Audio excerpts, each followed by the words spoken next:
Hi, this is Mike Berg with the Job Clinic, welcoming you back to Remarkable Insights. Let's talk today about getting a job with no experience. Perhaps you're a student, whether you're old or young, and have come out of school and said, I need a job, but I don't have experience. But you know, it's kind of funny, experience isn't what gets you the job. It's the skills and the knowledge that you have.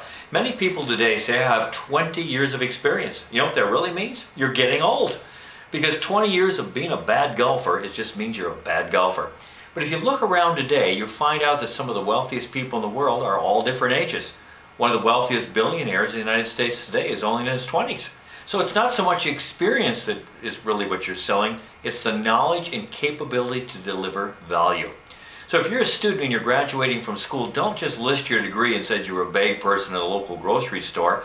Define to the employer what knowledge you have and what value you can provide and to help them make or save money.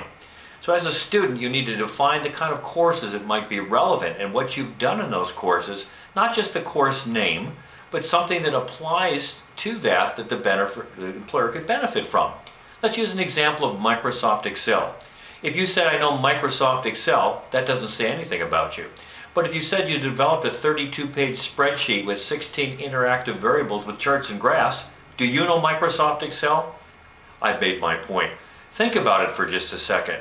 When you're applying for the job, point out those things which you can use your knowledge for that the employer can benefit from. A recent experience I had was with a client who was a graduate of a local technical institute. Had been looking for jobs for months. No one would call. But when I looked at his resume, he listed his grade point average and his degree and some unrelated experience he did while he was in school.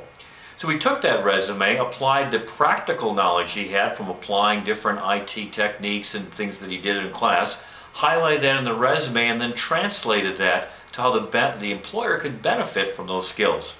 Within days, he had phone calls, and within 2 weeks, relocated from San Diego to San Francisco. And all we did was focus on how the applied knowledge could be a benefit to the employer. So if you're a student out there and you want to get a job, forget about experience. Focus on the knowledge you have and how it can solve a business problem, generate revenues, or fix something that the employer needs to solve.